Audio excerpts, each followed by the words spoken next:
She froze when she saw him walk into her diner, the man she thought was dead for 8 years. But when a 7-year-old boy ran in calling her mom, the Mafia boss saw his own gray eyes staring back at him. What he didn't know, coming back for answers would put them all in the crosshairs of the one family that never forgives. The bell above the diner door hadn't changed its sound in 8 years. Marco DeLuca heard it chime as he pushed through, and for a moment, he was 26 again, young, reckless, and stupidly in love with a girl who made the best apple pie on the eastern seaboard. Now he was 34, with a scar across his ribs from a knife that was meant to finish the job, and eyes that had seen too much to ever look young again. The diner was smaller than he remembered. Everything was smaller when you came back from the dead. It was 2:47 p.m. on a Tuesday, the dead zone between lunch and dinner. Only 2 customers sat in the far corner booth, an elderly couple sharing a slice of pie. The jukebox in the corner played something old and sad, probably Patsy Cline. The black and white checkered floor still had that same crack near the counter. And there she was. Eva Moretti stood behind the counter, her dark hair pulled back in a ponytail, wearing a simple white t-shirt and jeans with a blue apron tied around her waist. She was wiping down the coffee machine, her movements practiced and efficient. She hadn't seen him yet. Marco's hand instinctively went to his jacket pocket, feeling the outline of the cigarette pack he'd bought at a gas station in Delaware but hadn't opened. Old habits. He'd quit smoking the day he went into hiding. Started again yesterday, when he decided to come back.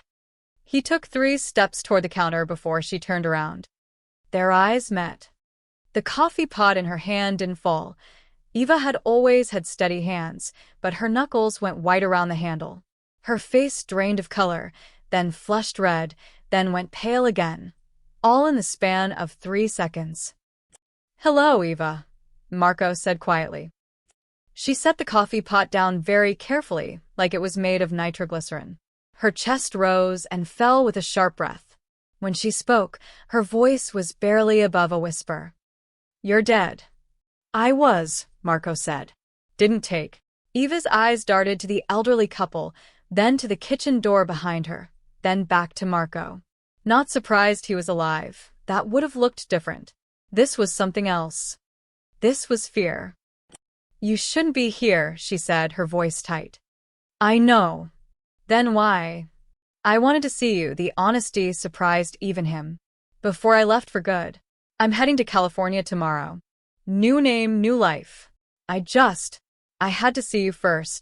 Eva's jaw clenched. 8 years ago, she used to cry when she was angry. Now she just looked at him with those dark brown eyes that had once made him believe he could be something other than what his last name demanded. "You look good," Marco offered, immediately regretting how stupid it sounded. "Don't," Eva said sharply. "Don't you dare come in here with your—" She stopped herself, glancing again at the elderly couple. She lowered her voice. "You left. You disappeared. Do you have any idea what that was like?" "I know. Eva, I know. But they were going to kill me. My own cousin put the contract out. It was Antonio, Carlo, and Vince. They wanted to take over the family operations, and I was in the way. If I'd stayed—" "You could have told me," her voice cracked. "You could have said goodbye. If I'd contacted you, they would have used you to find me. You know how it works. You grew up in this world same as me." Eva looked away, blinking hard. "I got out of that world." "I can see that." Marco gestured at the diner. "This place suits you. You always talked about owning your own restaurant. It's not a restaurant. It's a diner. There's a difference. Still counts." For a moment, neither of them spoke. The jukebox switched songs. The elderly man in the corner booth coughed softly. "Coffee?" Eva asked finally, her voice flat. "Yeah." "Black." She poured it without looking at him, her movements mechanical. When she set the cup down on the counter, their fingers almost touched. She pulled back like she'd been burned. Marco wrapped his hands around the warm ceramic. "How've you been?" "Really busy. The diner keeps me occupied." "You seeing anyone?" Her eyes flashed. "That's none of your business." "Fair enough. Eva crossed her arms, leaning back against the counter behind her. So, California, huh? What's out there? Nothing. That's the point. Marco sipped his coffee. Still too hot, but he drank it anyway. Fresno, maybe. Or Sacramento. Somewhere flat and boring where nobody knows what a DeLuca is. And you came all the way here just to tell me that. I came to apologize, Marco said. For leaving the way I did. For everything. Eva's expression softened, just barely. Marco. The bell above the door chimed. Both of them froze. Marco's hand moved instinctively toward his waistband, but he'd left the gun in his car. Stupid. 8 years away, and he'd gotten sloppy. But it wasn't a threat. It was a kid. A boy, maybe 7 years old, wearing a blue backpack with dinosaurs on it and sneakers that lit up when he walked. He had dark, messy hair and olive skin, and he was grinning as he pushed through the door. Mom, guess what happened at school? The boy stopped mid-sentence when he saw Marco. Marco stared at the kid. The kid stared back. And Marco felt the ground drop out from under him. Because the boy had gray eyes. Not brown like Eva's. Not dark like most Italian kids. Gray. Sharp, pale gray. The exact same shade Marco saw every morning in the mirror. Luca, honey, Eva said quickly, her voice too bright, too forced. Why don't you go put your backpack in the office? I'll make you a snack in a minute. But, Mom, I wanted to tell you about. Luca, now. Please. The boy, Luca, looked between his mother and Marco, sensing the tension even if he didn't understand it. Okay, he said slowly. He walked past the counter, disappearing through the kitchen door. Marco couldn't breathe. Couldn't think. 7 years old. Gray eyes. He looked at Eva, and the expression on her face told him everything he needed to know. Outside, Eva said quietly. Now. She untied her apron with shaking hands, called toward the kitchen. Marie, can you watch the floor for 5 minutes? And walked toward the front door without waiting to see if Marco followed. He did.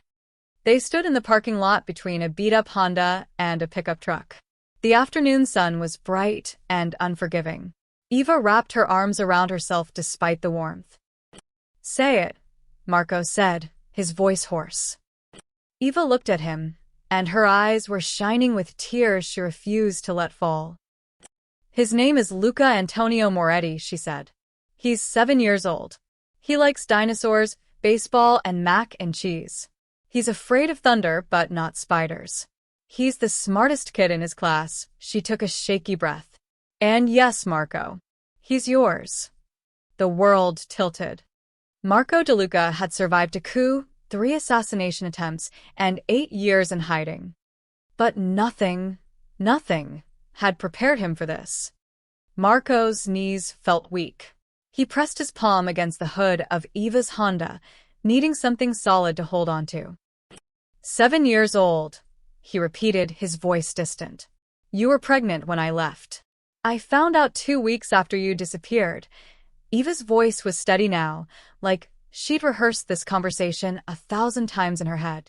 I took 3 tests. All positive. I sat in my bathroom crying, trying to figure out how to tell you, and then I turned on the news and saw that they'd found your car in the river. Burned out. They said you were dead. Eva. Don't, she held up her hand. Let me finish. I mourned you, Marco. I buried an empty casket. Your mother held my hand at the funeral and cried on my shoulder, and the whole time I had your baby growing inside me, and I couldn't tell anyone because if the wrong people found out, she trailed off, wiping her eyes roughly. Antonio was already cleaning house. Anyone loyal to you was disappearing. I wasn't stupid enough to think a pregnant girlfriend would get a pass. Marco felt sick. You went through it alone. My Aunt Teresa helped. She moved me out here, to Bellport. Far enough from the city that no one would look twice at another single mother running a diner. Eva laughed bitterly. Your family probably doesn't even remember I exist. They'd remember if they knew about Luca. That's exactly why I never told them. Eva stepped closer, her voice dropping to a fierce whisper. Do you understand what would have happened? Even if you were dead, they would have taken him, raised him to be the next DeLuca heir, turned him into everything you tried to escape. I couldn't let that happen. Marco ran his hands through his hair, his mind racing. When I went into hiding, I had people watching the city. Eyes and ears. If you'd reached out. To who? Your cousin who tried to kill you? Your uncle who looked the other way? I didn't know who to trust, Marco, so I trusted no one. Eva's voice cracked. Every single day for 8 years, I've looked over my shoulder. Every time a black car drives past the diner, I wonder if today's the day they figure it out. Every time Luca mentions his gray eyes or asks why he doesn't look like me, I have to lie and tell him he looks like his grandfather. Does he know about me at all? He knows his father was a good man who died before he was born. That's it. That's all I could give him. Marco looked back toward the diner.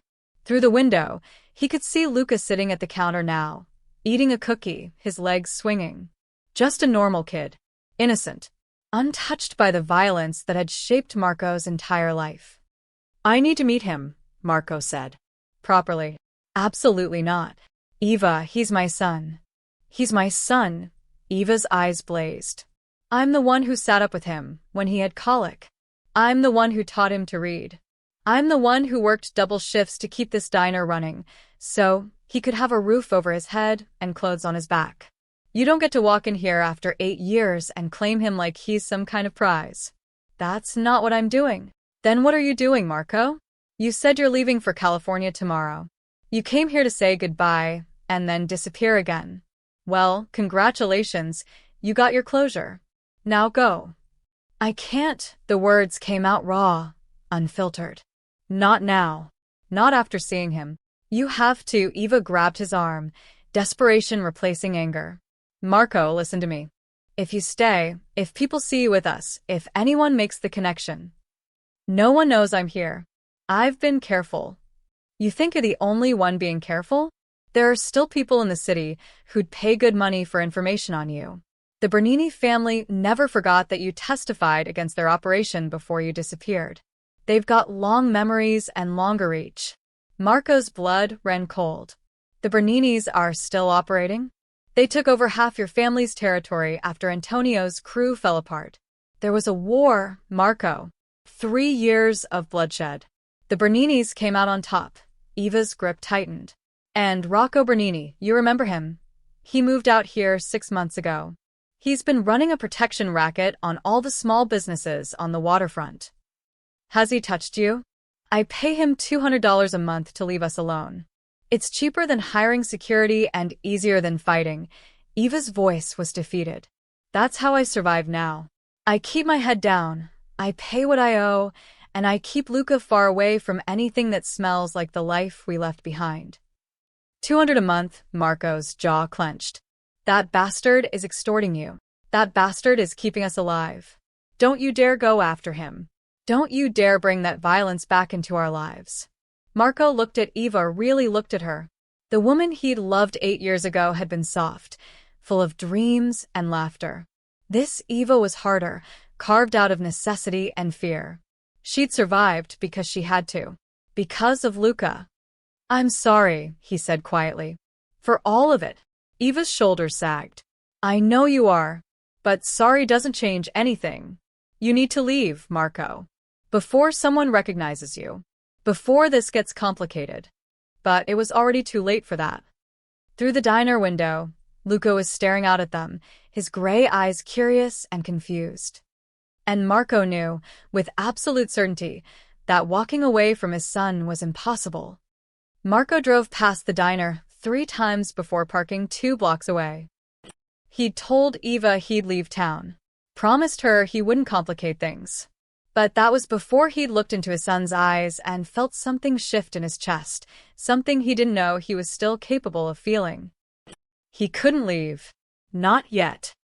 For 2 days, he stayed in a motel on the edge of Bellport, paying cash and using a fake name. He told himself he just needed time to think, to process everything. But the truth was simpler and more selfish. He wanted to see Luca again. On the 3rd morning, he sat in his car across from Luca's elementary school, watching parents drop off their kids. He spotted Eva's Honda pulling up at 8:15. Luca jumped out, his dinosaur backpack bouncing, and waved goodbye to his mother before running toward the playground. Marco watched him play, watched him laugh with other kids, watched him live a normal, beautiful, uncomplicated life. And he wanted, desperately, dangerously, to be part of it. He didn't notice the black Escalade until it was too late. It pulled up beside his car, blocking him in. Two men got out. Marco recognized the one in the expensive suit immediately. Rocco Bernini. He'd put on weight since Marco last saw him, his face rounder, his hair slicked back with too much gel. But the eyes were the same, cold, calculating, and mean. Rocco tapped on Marco's window with his knuckles, grinning. Marco rolled it down slowly, his hand moving to the gun in his glove compartment. Well, Rocco said, leaning down. His cologne was overpowering. Marco de Luca. Back from the dead. That's quite a magic trick. Rocco, you're looking prosperous. Business is good. Real good. Especially out here in the sticks. Rocco glanced toward the school, then back at Marco. His grin widened. Funny place to be sitting at 8 in the morning. Unless you got a kid in there? Marco's heart stopped, but his face remained blank. Just passing through. Thought I'd stop and appreciate the ocean view. Ocean's the other direction, Marco. Then I'm lost. Rocco laughed. A wet, ugly sound. You know what I think? I think you're watching someone. And I think I know who. He pulled out his phone, scrolling through photos. See, I make it my business to know everyone in my territory. Every business owner, every resident, every single mother who might need protection. He turned the phone toward Marco. It was a photo of Eva and Luca standing outside the diner. Marco's blood turned to ice. Pretty lady, Rocco continued casually. Got a cute kid too. 7 years old. Strange thing though, kids got these gray eyes. Real distinctive. Reminded me of someone, but I couldn't put my finger on it. He paused, studying Marco's face. Until now.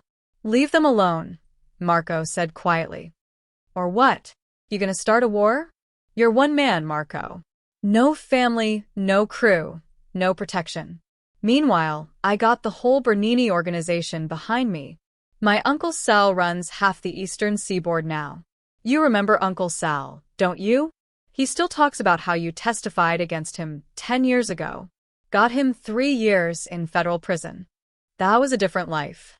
Yeah, well, Sal's got a long memory. Rocco straightened up, adjusting his suit jacket. Here's what's gonna happen. I'm gonna make a phone call. Gonna tell my uncle that the famous Marco de Luca is alive and well in Bellport. And that he's got a son. You know what Uncle Sal's gonna do with that information?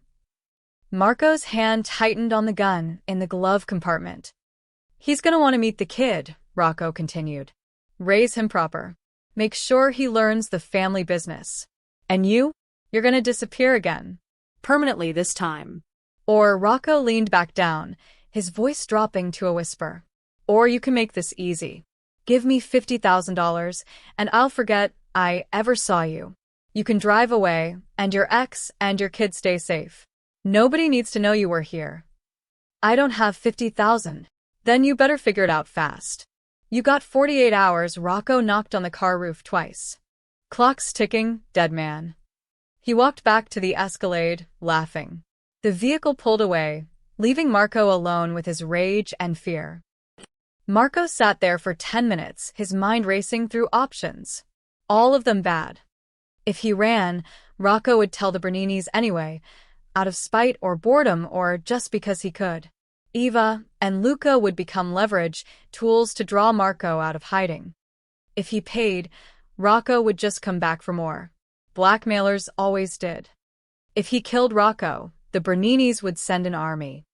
There was no clean way out of this. Marco started the car and drove back to his motel, his knuckles white on the steering wheel. He'd spent 8 years running from his past. But his past had finally caught up. And this time, it wasn't just his life on the line. He pulled out his phone and stared at a number he hadn't called in 3 years. The only person from his old life he still trusted. Alessio Greco. Former accountant for the De Luca family. The man who'd helped Marco disappear. Marco Daiel. After 3 rings, a familiar voice answered. I thought you were dead. I was, Marco said. Now I need a favor. What kind of favor? The kind that might get us both killed. Alessio arrived the next morning in a beat-up Toyota that looked nothing like the luxury cars he used to drive. He'd lost weight, grown a beard, and wore glasses that made him look like a college professor instead of a mob accountant. They met at a coffee shop 3 towns over from Belport. You look terrible, Alessio said, sitting down across from Marco. You look like a librarian. That's the point, Alessio sipped his coffee. So, you gonna tell me why you're suddenly making noise after 8 years of silence? I thought we agreed. No contact unless it was life or death. It's life or death. Marco told him everything. Eva. Luca. Rocco. The 48-hour deadline that had already burned down to 36. Alessio listened without interrupting, his face growing grimmer with each detail. You got a kid, he said finally. Jesus Marco. I know. And Rocco Bernini knows. I know. So, what's your play here? You can't pay him. You don't have the money. You can't kill him, that brings the whole organization down on you.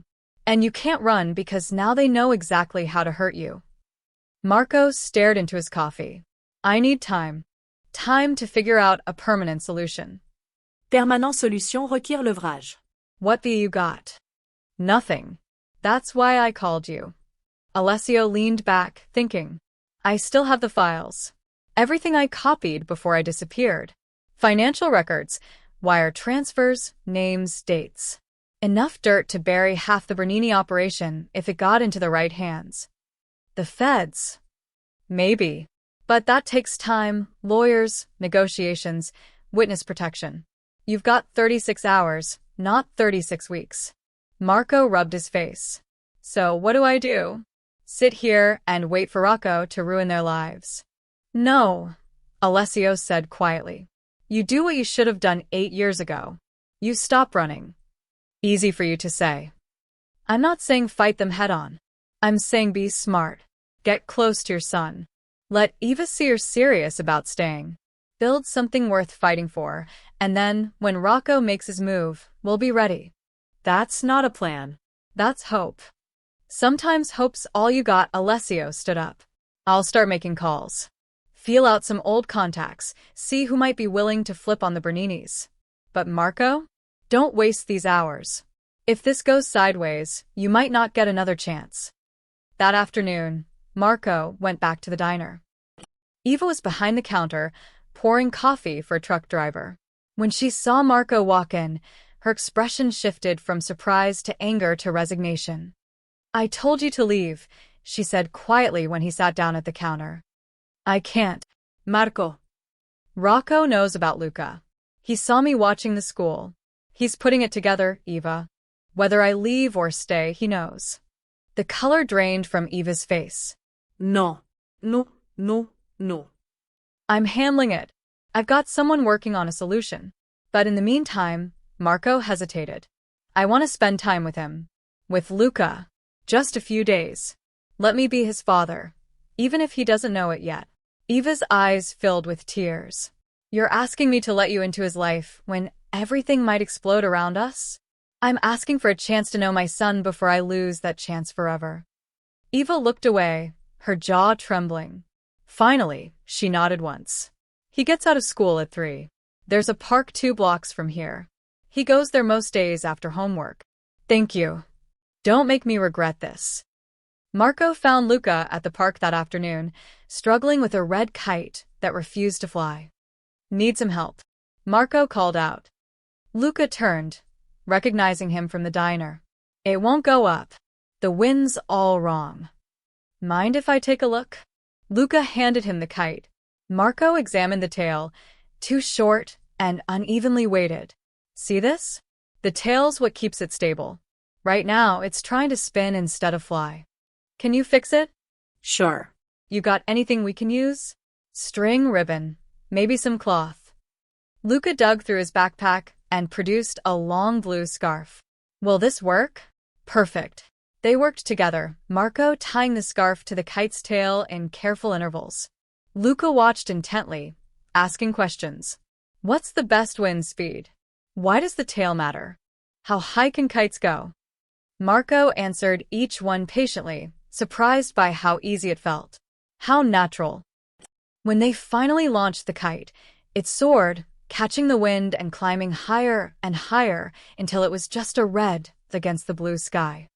Luca laughed, pure and delighted. It's flying. It's actually flying. You did good, kid. We did good, Luca corrected. He looked up at Marco, squinting against the sun. What's your name, anyway? Marco. I've Luca. I know. They flew the kite until the sun started setting, turning the sky orange and gold. When Eva's Honda pulled into the parking lot, Luca waved enthusiastically. Mom. Mom, look. Marco fixed my kite.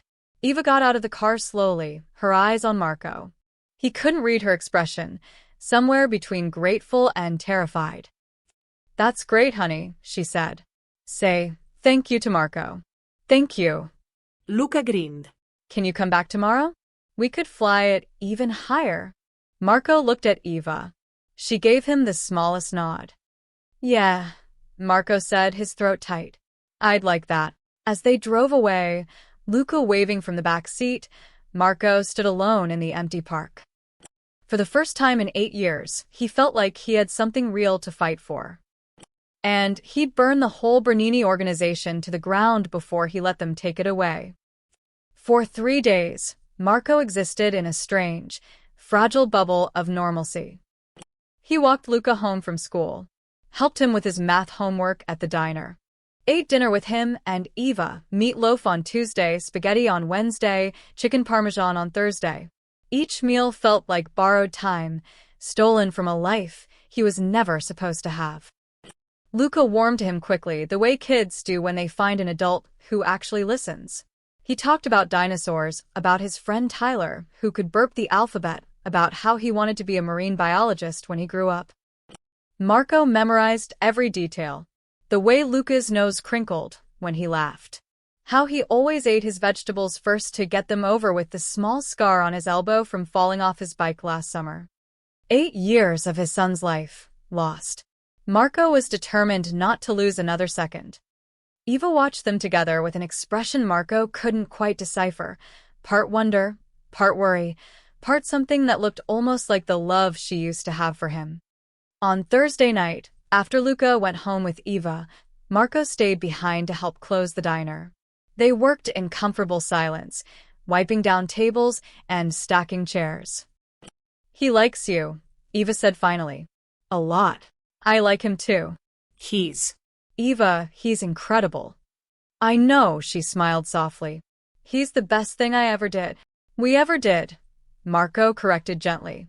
Eva's smile faded. Marco, what's happening here? What are we doing? I don't know, but it feels right. It felt right 8 years ago, too. And then you were gone. I'm not going anywhere. Not this time. You can't promise that. Not with Rocco. The bell above the door chimed. They both turned. Rocco Bernini walked in, flanked by 2 men Marco didn't recognize. Both wore expensive suits that didn't hide the bulges of shoulder holsters underneath.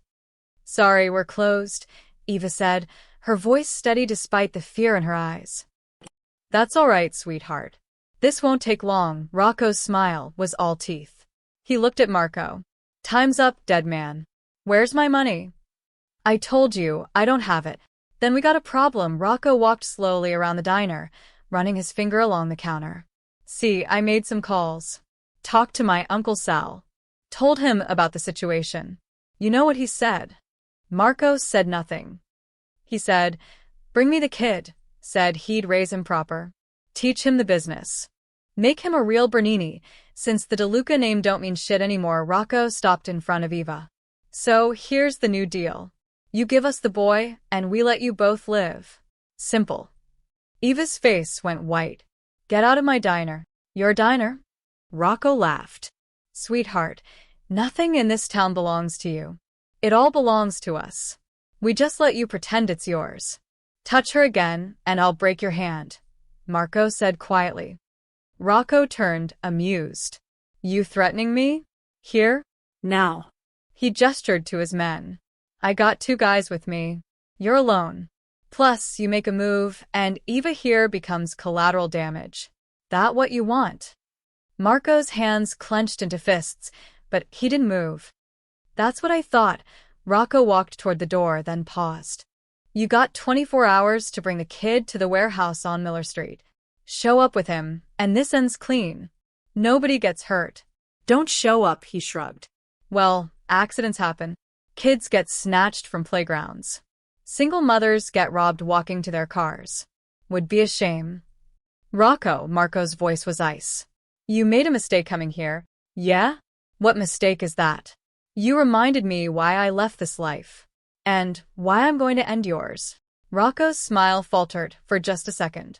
Then he laughed again, more force this time. Big words from a dead man. 24 hours, Marco. Clock's ticking. He left, his men following. The moment the door closed, Eva collapsed against the counter, her whole body shaking. Marco moved to her, putting his hands on her shoulders. Hey. Hey, look at me. We're not giving him Luca. That's not happening. Then what are we doing? What's the plan, Marco? Because right now, all I see is my son getting dragged into your world, and I can't. Her voice broke. I can't lose him. You won't. I promise you won't. You can't promise that. Yes, I can. Marco turned her to face him, his hands gentle but firm. Listen to me. I have someone working on this. Alessio, you remember him? He's got evidence. Files that could bring down the whole Bernini operation. We just need a little more time. We don't have time. You heard him. 24 hours. Then we buy more time. We stall. We play it smart. Eva looked at him with exhausted, desperate eyes. And if that doesn't work? Marco thought about his son flying a kite in the park. About the way Luca smiled when Marco called him champ. About the life this boy deserved. A life free from fear and violence and men like Rocco Bernini. Then I do what I should have done 8 years ago, Marco said. I stop running, and I fight. That's what I'm afraid of. Eva's voice was barely a whisper. Last time you fought, you died. Last time, I didn't have anything worth fighting for. He pulled her into his arms, and after a moment's hesitation, she let him hold her. Outside, a car engine started. Rocco was gone. But his shadow remained, dark and threatening, over everything Marco loved. Marco didn't sleep that night. He sat in his motel room, his gun disassembled on the bed, cleaning each piece methodically, while his mind raced through scenarios. Every plan ended the same way, with someone dead or Luca in danger. At 6 a.m., Alessio called. I've got something, he said without preamble. There's a federal prosecutor in Manhattan, Jennifer Hawkins. She's been building a case against the Berninis for 2 years. If we give her what I have, she can move fast. Warrants, raids, arrests. But she needs one thing. What? A witness. Someone who can testify to active criminal activity. Someone they can't discredit or ignore. Me, Marco said. You. But Marco, if you do this, if you testify again, there's no going back. You'll need protection. Real witness protection, not just hiding. And Eva and Luca. They'd have to come with me. Yeah. New identities. New lives. All of you. Marco looked out the motel window at the gray morning sky. How long would it take? To set up? A week, maybe 2. To take down the Berninis? Months. Maybe a year. Rocco wants Luca in 20 hours. Alessio swore. Then we need to stall him. Make him think you're cooperating. Or we make him disappear. Marco. I'm not letting him take my son, Alessio. There was a long pause. I'll keep working on the federal angle. You. Try not to start a war before I get there. Marco hung up and headed to the diner. Eva was already there, preparing for the morning rush. Her eyes were red-rimmed from crying or lack of sleep. Probably both. We need to tell him, Marco said. Eva's hand froze over the coffee machine. What? Luca. We need to tell him the truth. About me. About what's happening. Are you insane? He's 7 years old, Marco. He doesn't need to know about. He needs to know why his life might change. Why we might have to leave.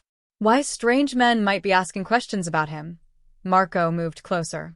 Eva, if something goes wrong, if Rocco makes a move before we're ready, Luca needs to understand enough to be careful. He's a child. This will terrify him. Keeping him in the dark will terrify him more when it matters.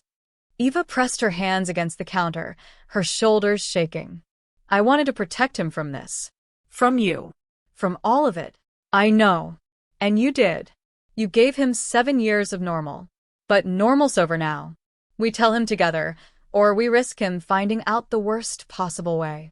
Eva was quiet for a long time. Then she nodded just once. After school. At home. Not here.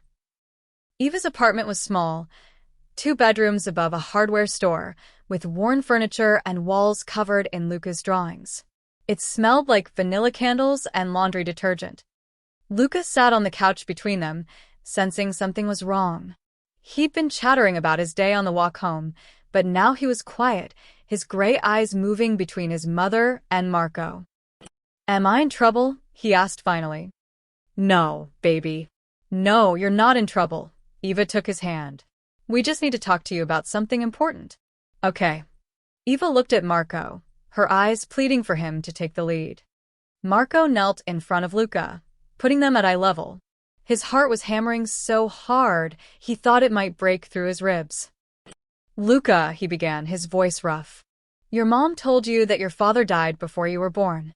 That was true, sort of. I did disappear. People thought I was dead. But I wasn't. Luca's eyes widened. You're my dad. Yeah, buddy. I am. Luca looked at Eva. Mom? She nodded, tears streaming down her face. It's true, honey. Luca turned back to Marco, his small face processing this impossible information. But you've been here. You helped me fly my kite. You walked me home from school. Why didn't you tell me? Because it's complicated. And dangerous. I disappeared because some bad men wanted to hurt me. I thought if I stayed away, you and your mom would be safe. I thought that was the right thing to do, Marco's voice cracked. I was wrong. I should have been here. I should have been your dad from the beginning. And I'm so sorry I wasn't.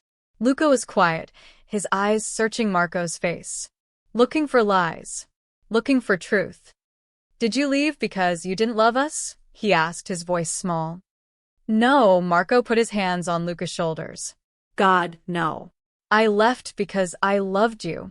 Because I didn't want you growing up in the world I came from.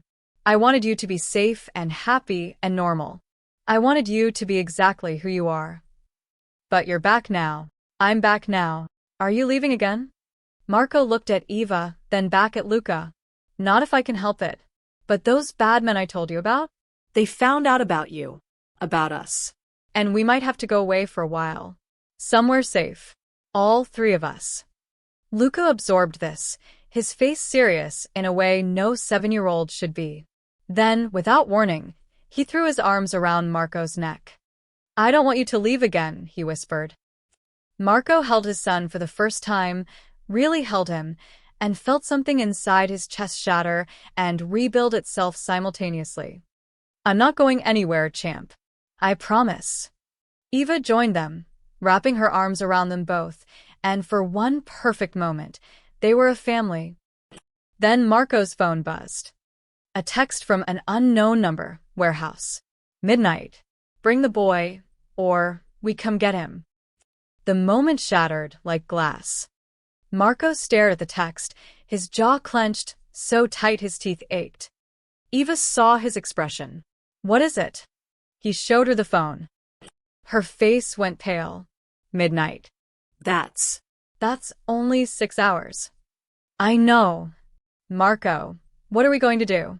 Luca looked between them, confusion and fear mixing in his gray eyes. What's happening?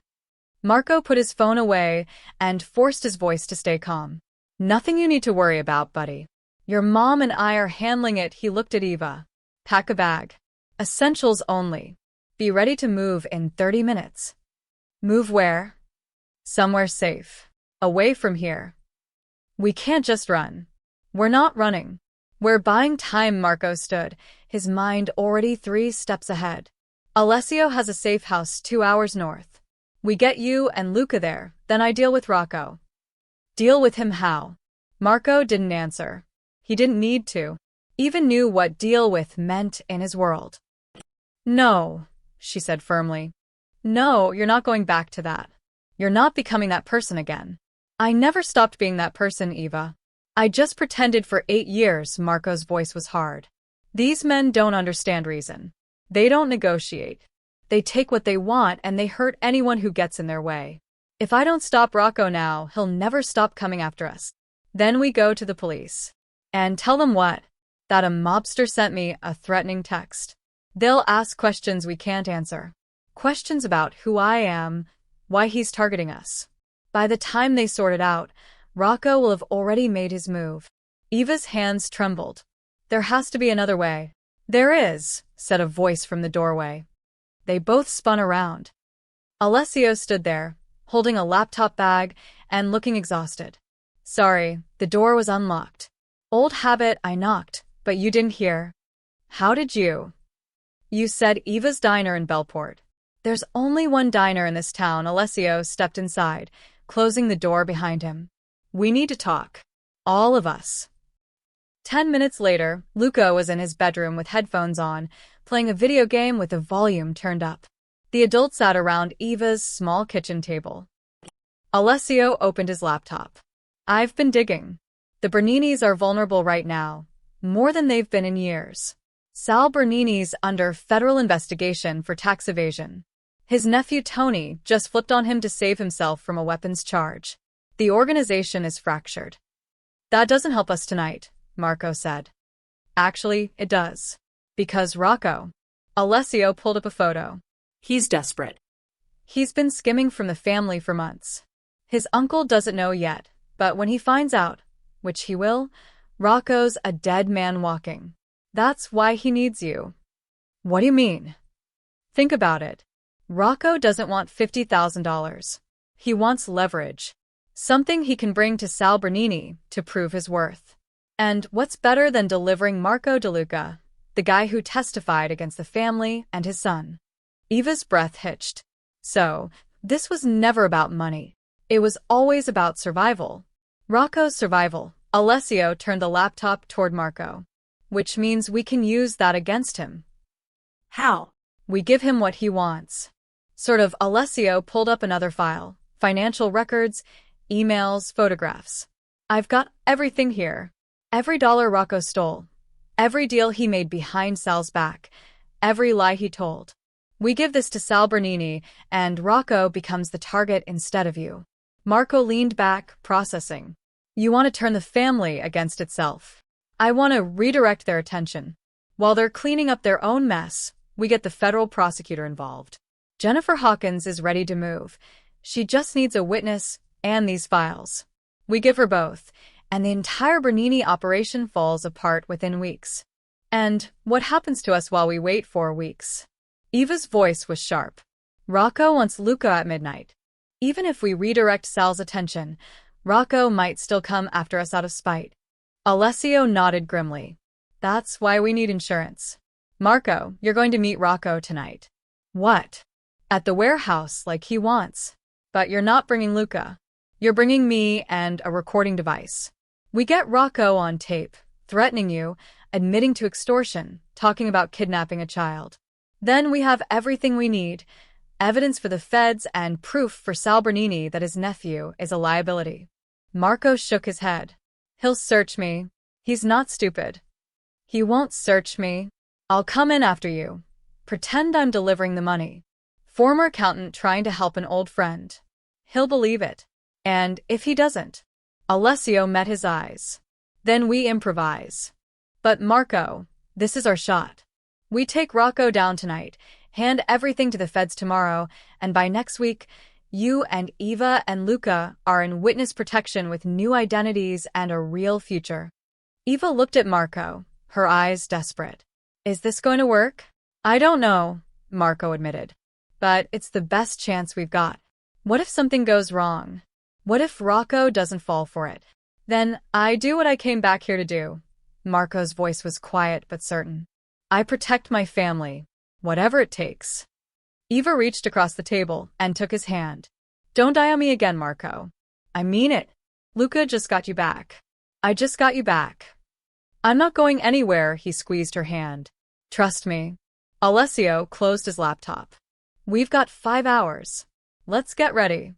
Marco stood, looking toward Luca's bedroom door. His son was in there, safe for now, playing games and not knowing that his entire future hung in the balance.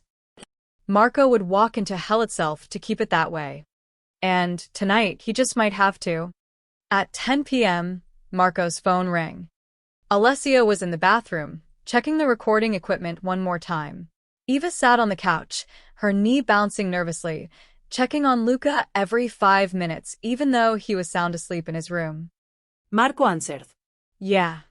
Change of plans. Rocco's voice was oily with satisfaction. Warehouse is too public. Too many eyes. We're meeting at the old Riverside Marina instead. Pier 7. You know it. Marco's gut twisted. The marina was isolated, abandoned for 3 years after a fire gutted the main building. No witnesses. No security cameras. Perfect for making someone disappear. I know it. Good. Midnight. Just you and the kid. Anyone else shows up, and things get messy. I need more time. You're out of time, Marco. Be there, or I send my guys to that little apartment on Hudson Street.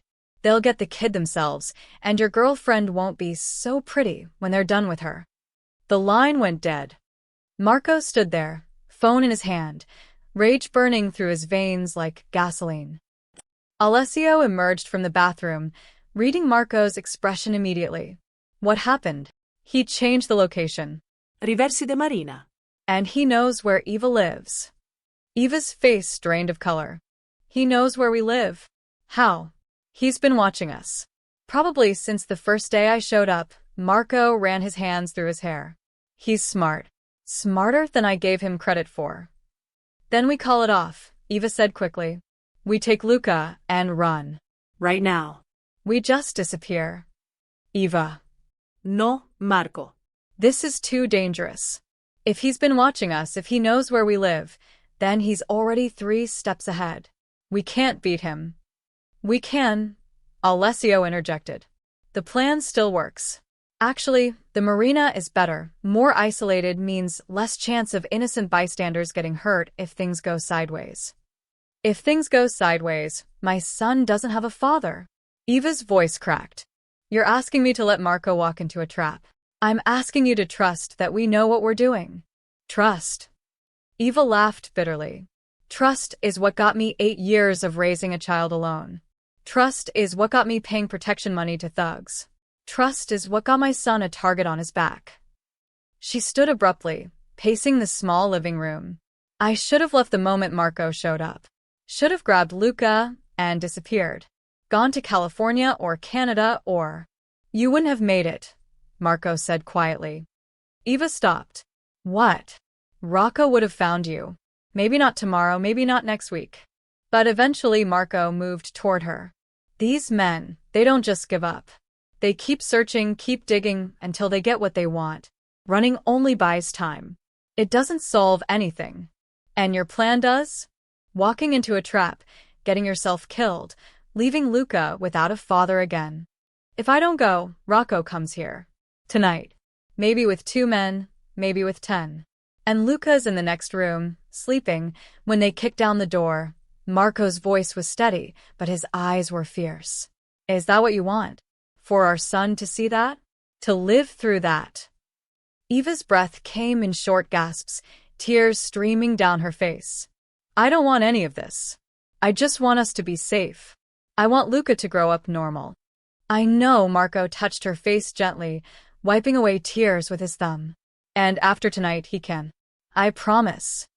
You can't promise that. Then let me try. Let me be the father I should have been 8 years ago. Let me protect you both. Eva closed her eyes, leaning into his touch. When she opened them again, something had shifted. The fear was still there, but beneath it was something harder. Something resolute. I'm coming with you, she said. Absolutely not. Listen to me. Eva grabbed his wrists, holding tight. You think I'm going to sit here in this apartment, waiting to hear if you're alive or dead? You think I'm going to let you walk away again without knowing if you're coming back? Eva, it's too dangerous. It's dangerous here too. You said it yourself. Rocco knows where we live. If your plan fails, he comes here anyway. At least if I'm with you, I can see what's happening. I can help. You're not trained for this. You don't know how to. I know how to survive, her voice was steel. I've been surviving for 8 years while you were hiding. I raised our son alone. I built a business from nothing. I paid off criminals and kept my head down and did whatever it took to keep Lucas safe. She stepped closer, her eyes blazing. Don't you dare tell me I'm not strong enough for this.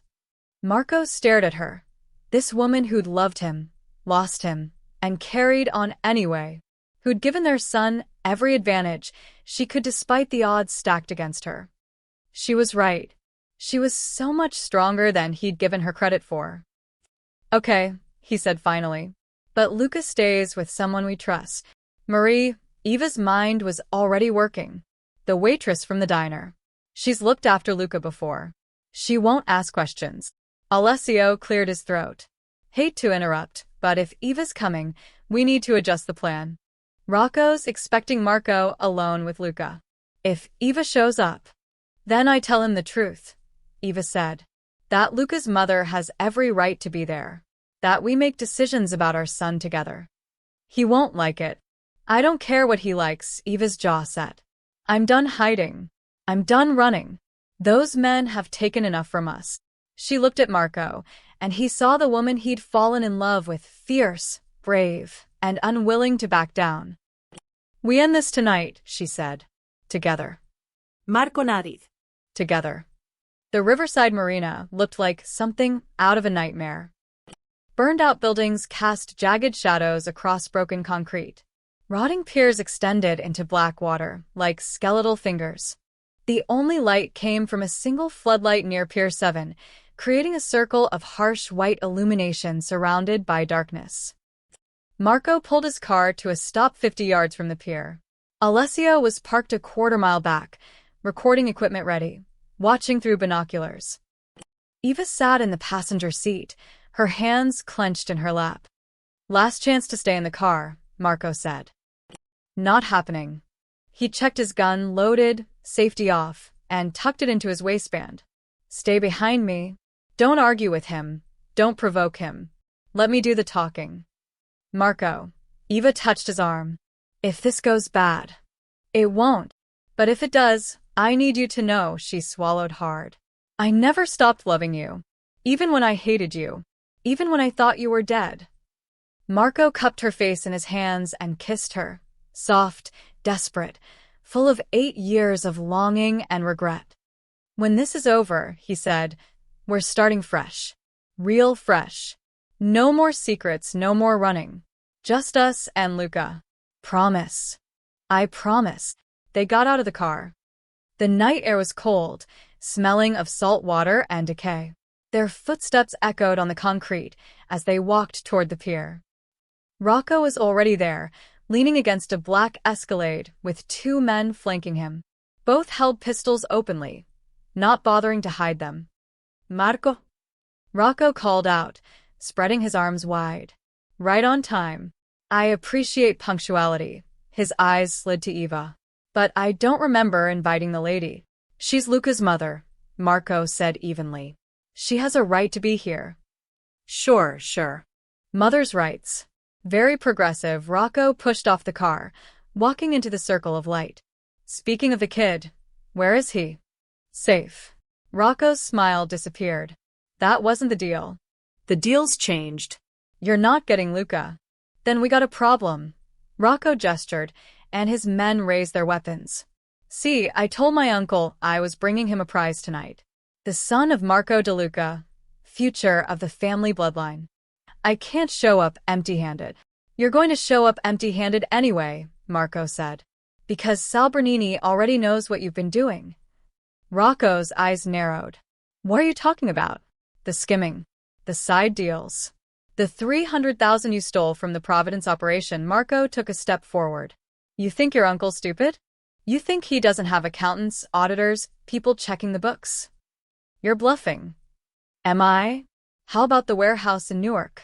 The one you're using to store stolen electronics? Or the judge you bribed in Atlantic City? Your uncle's going to love hearing about that 1 inch. Rocco's face flushed red. You don't know anything. I know everything. Marco's voice was cold. And so does Sal. In fact, he's probably wondering right now why his nephew is at an abandoned marina instead of handling family business. You're lying. Call him. Ask him yourself. Rocco pulled out his phone, his hands shaking slightly with rage. He dialed, keeping his eyes on Marco. The phone rang once. Twice. 3 times. Uncle Sal? Yeah, it's me. Listen, I'm at the marina. And what? No, I didn't. His face went pale. Uncle Sal, I can explain. No, listen, I'm handling. He looked at the phone. The line was dead. Marco smiled grimly. He hung up on you, didn't he? Shut up. You're done, Rocco. Your uncle knows you're a thief. And when word gets out that you were planning to kidnap a child to save your own skin. Marco shook his head. They'll find you in a dozen pieces in the Pine Barrens.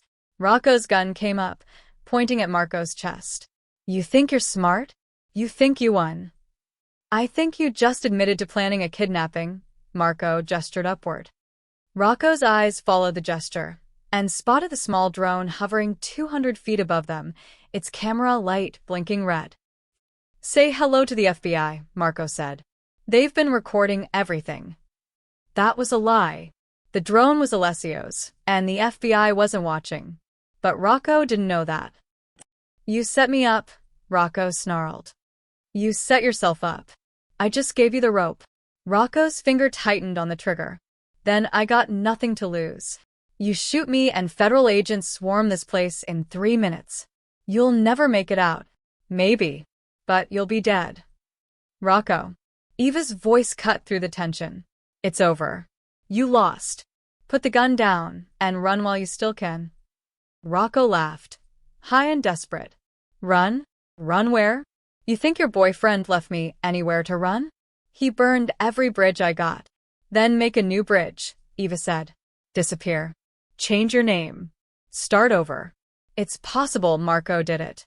I'm not Marco. Rocco's gun swung toward Eva. I'm not the hero of the story. Marco moved without thinking, stepping in front of Eva, his own gun coming up. The crack of gunfire split the night. But it didn't come from Rocco's gun. It came from behind them. Rocco's men dropped, clutching their legs, screaming. Alessio emerged from the darkness, a rifle in his hands, calm and professional. Federal agents are actually coming now, Alessio called out. I made the call. You've got about 90 seconds. Rocco's gun shook.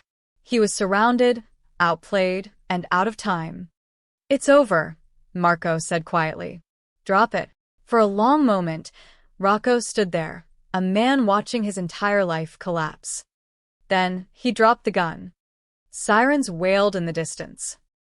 Marco pulled Eva close, his heart hammering. You okay? Yeah, she looked up at him, eyes shining. We're okay. The FBI arrived in 4 black SUVs, flooding the marina with agents and floodlights. Jennifer Hawkins stepped out of the lead vehicle, a sharp woman in her 40s with steel-gray hair and eyes that missed nothing. She surveyed the scene, Rocco on his knees with his hands behind his head, his 2 men zip-tied and bleeding, Marco and Eva standing together, and Alessio casually holding a rifle. Well, she said dryly, this is quite the welcome party. Marco stepped forward. Agent Hawkins.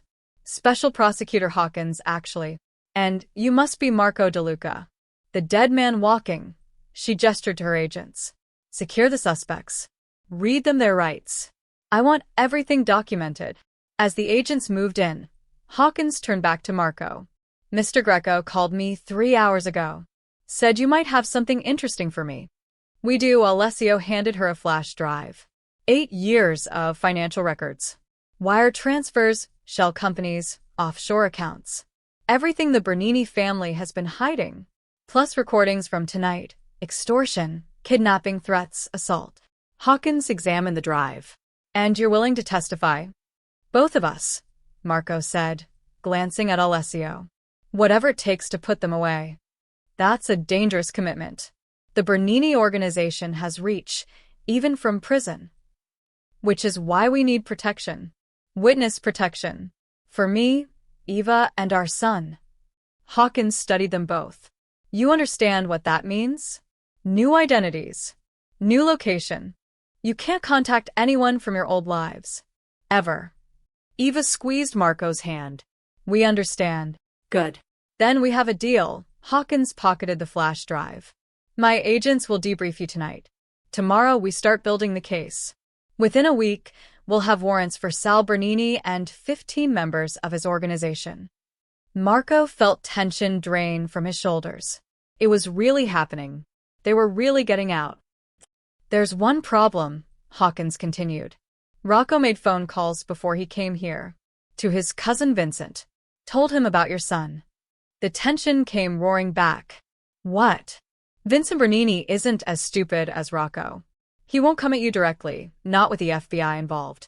But he's smart enough to wait.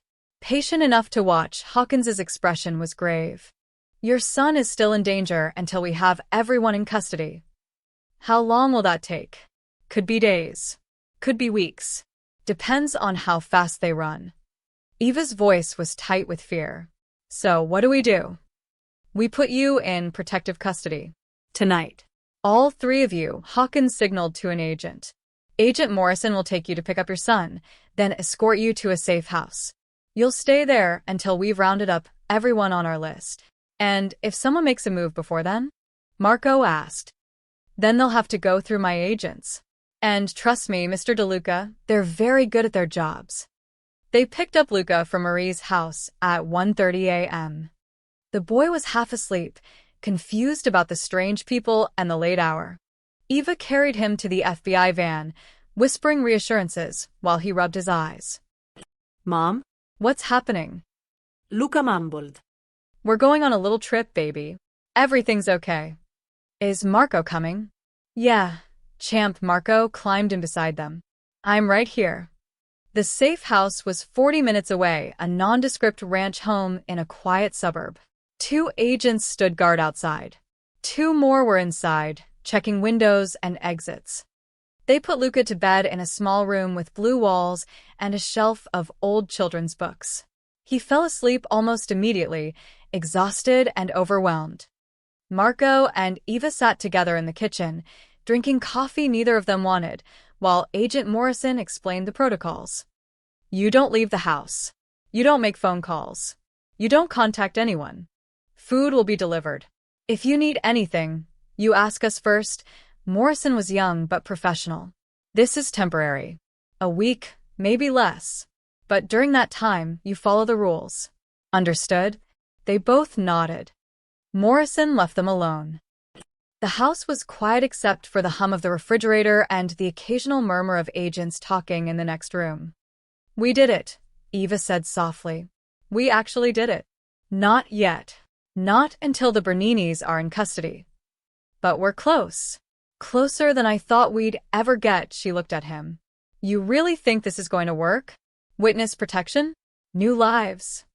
Ido. What if Luca hates it? What if he misses his friends, his school? Then we make new friends. Find a new school. Build something better. Marco took her hand. He's resilient, Eva. He gets that from you. She smiled faintly. He gets his stubbornness from you.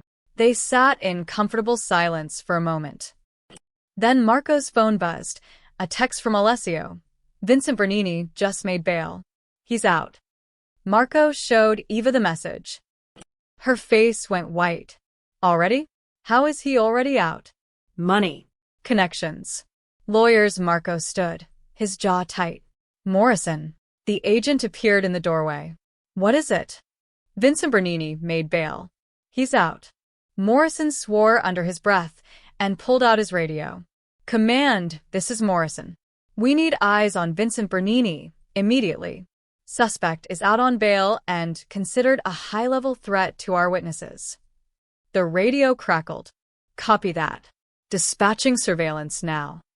Marco looked toward Luca's bedroom door. His son was sleeping peacefully, unaware of the danger circling closer. No one gets to him, Marco said quietly. Whatever it takes. Morrison met his eyes. No one's getting through us, Mr. DeLuca. I promise. But promises, Marco had learned, were fragile things. And Vincent Bernini was just getting started.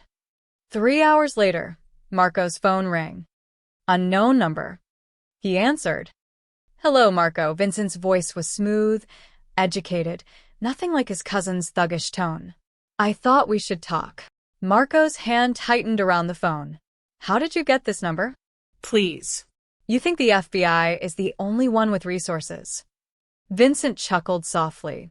But relax. I'm not calling to threaten you. I'm calling to negotiate. There's nothing to negotiate. I disagree. See, I've been doing some thinking. My cousin Rocco, God rest his stupid soul, he made this personal. That was his mistake. Me? I'm a businessman. And right now, business is bad. Marco walked into the hallway, away from Eva. Morrison followed, listening intently. The FBI has my uncle in custody, Vincent continued. They're freezing accounts, seizing assets, flipping soldiers. In 6 months, the Bernini organization will be a memory. I'm smart enough to see the writing on the wall. So you're calling to surrender? I'm calling to make a deal. You drop your testimony against me specifically. I was never directly involved in what Rocco did, and I disappear. Leave the country. You'll never hear from me again. And if I say no, then I make things difficult. Your son goes to Bellport Elementary, right? Room 3B. Mrs. Patterson's class. He sits in the 3rd row, next to a boy named Tyler. Vincent's voice remained pleasant. I'd hate for anything to happen to such a sweet kid. Marco's blood turned to ice. You son of a... I'm not threatening him. I'm simply pointing out that I could. That I have the resources, the connections, the reach. Even with FBI protection, even in witness protection, I can find you. I can wait years if I have to, he paused. Or you can make this easy. Let me walk away, and I let you live your life. Fair trade. Morrison was already on his radio, calling for backup, for agents to check the school. Marco's mind raced. Vincent was right. Men like him were patient. They could wait, plan, strike when least expected. The FBI could protect them for now, but eventually the protection would thin. Eventually, they'd be vulnerable. Unless Vincent was gone for good. I need 24 hours, Marco said. You have 12.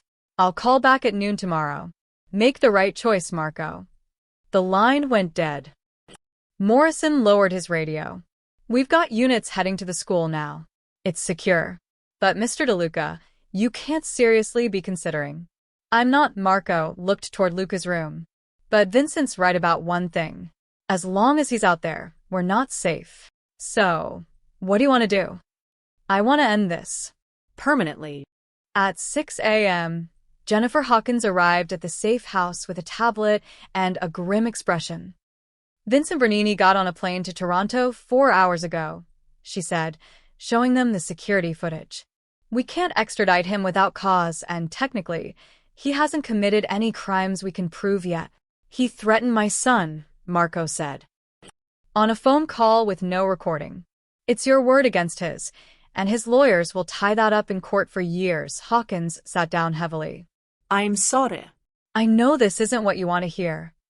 Eva's voice was hollow. So he just gets away. For now. But here's the thing, Vincent's not stupid. He knows we're watching him. He knows that if he makes any move against you, we'll come down on him hard. So he's going to lay low, wait for the heat to die down, and then she trailed off. And then he comes after us, Marco finished. Maybe. Or maybe he really does disappear. lives the rest of his life in Canada or Europe or South America. Hawkins looked between them. Either way, you can't live your lives waiting for him to make a move. You need to move forward. Take the new identities. Build something he can't touch. And if he finds us anyway, then we deal with it when it happens. But Marco, Eva, you can't let fear control you. That's letting him win. 3 months later, a family moved into a small lakefront house in Greenville, Vermont. The man went by David Morrison. He had sandy brown hair, blue contact lenses, and a quiet demeanor. He opened a boat repair shop on the water, nothing fancy, just honest work fixing engines and restoring old sailboats. The woman was Sarah Morrison. She had lighter hair now, cut shorter, and she moved with the easy confidence of someone who'd left her past behind. She reopened her diner, smaller than the one in Bellport, but cozy. She served the best apple pie in 3 counties. Their son, Lucas, thrived. He joined the local soccer team, made friends, brought home good grades and terrible jokes. He still had his father's gray eyes, but now they sparkled with joy instead of fear.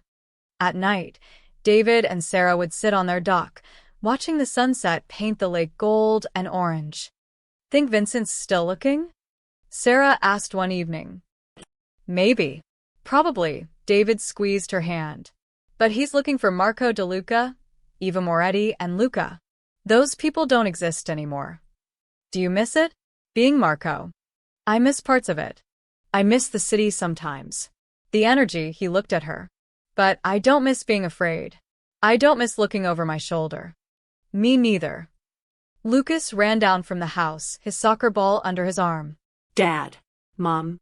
"Can we go night fishing? Please." David smiled. "Sure, champ. Let me get the gear."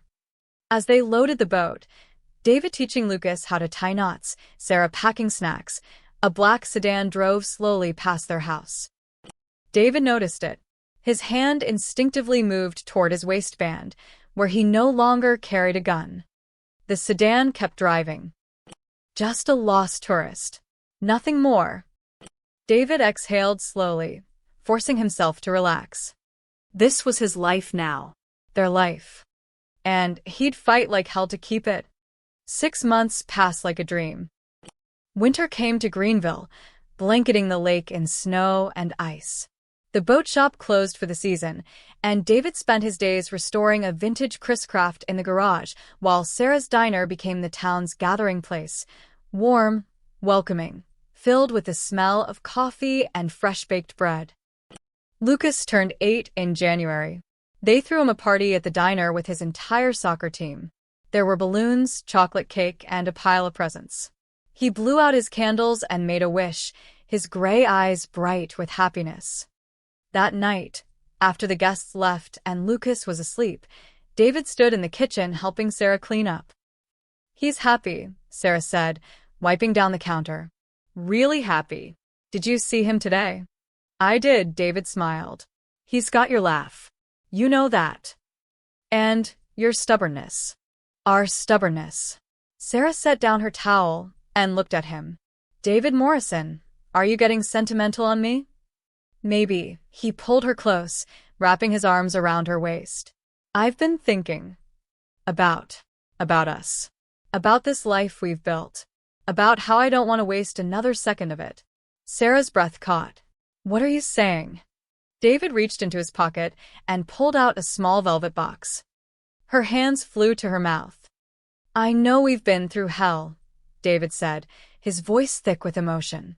"I know I left you once, and I know I can never make up for those 8 years. But Sarah, Eva, whoever we're supposed to be, I love you. I've always loved you. And I want to spend the rest of my life proving that to you." He opened the box. Inside was a simple gold band with a small diamond.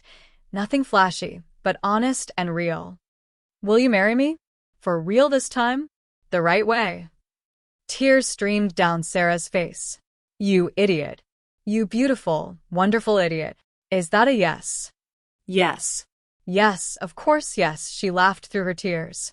"I've been waiting 8 years for you to ask me that question." David slipped the ring onto her finger and kissed her, deep and full of promise and the future they'd fought so hard to claim. When they finally pulled apart, Sarah was smiling wider than he'd seen in years. "When?" she asked. "Whenever you want. Spring? Summer?" "Spring. By the lake. Just us and Lucas and maybe a few friends from town." "Perfect." They held each other in the quiet kitchen, the outside world distant and harmless.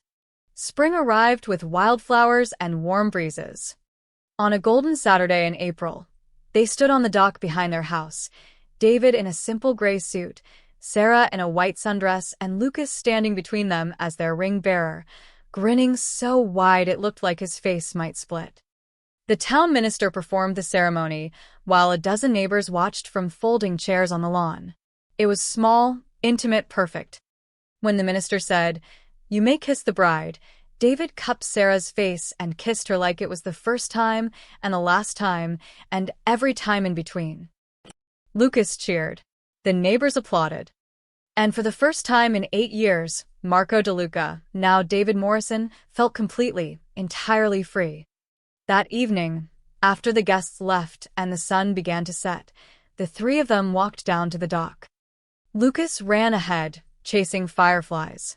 David and Sarah followed hand in hand, their shoes off, their feet bare on the warm wood. "I have something to tell you," Sarah said quietly. David looked at her. "What is it?" She smiled, nervous and excited. I'm pregnant. David stopped walking. "You're what?" "I found out last week. I wanted to tell you, but then the wedding planning got crazy and I thought I'd wait until tonight. Until it was just us." She touched his face. "We're having a baby, David." David's eyes filled with tears. He pulled her close, laughing and crying at the same time. "We're having a baby. Are you happy?" "Happy?" "Sarah, He couldn't find the words. He just held her, overwhelmed by the impossible beauty of this moment. Lucas ran back to them, breathless. Dad. "Mom, come see the fireflies. There's like 1,000,000 of them." David wiped his eyes and grinned. "Lead the way, champ." They followed Lucas to the end of the dock where the fireflies danced in the twilight, tiny stars flickering on and off, creating constellations in the warm air. Lucas stood between his parents, one small hand in each of theirs. "This is the best day ever," Lucas said simply. David looked down at his son, this miracle he'd almost never known, and then at Sarah, the woman who'd given him a second chance at everything. "Yeah," he said, his voice rough with emotion. "It really is." Sarah leaned her head on his shoulder. "We did it. We actually did it. We did." "Do you ever think about them? The Berninis?" "Vincent. Sometimes. Late at night when I can't sleep," David squeezed her hand. "But then I look at what we have, this house, this town, this life, and I know they can't touch us. Not anymore. What if they find us? Then we'll deal with it. Together. As a family." He kissed her temple. "But I don't think they will. We're ghosts now, and ghosts can't be caught." Lucas tugged on David's hand. "Dad, can we start again? The right way? The permanent way?" David's heart swelled. Those were the same words he'd used in his proposal. He looked at Sarah. She smiled, her eyes shining with tears and joy. "We already did, champ," David said, pulling both of them close. "We already did." They stood together on the dock, Marco, Eva, and Luca reborn as David, Sarah, and Lucas, watching the sun set on their old lives and rise on everything they'd fought to become. A real family. Finally. Forever.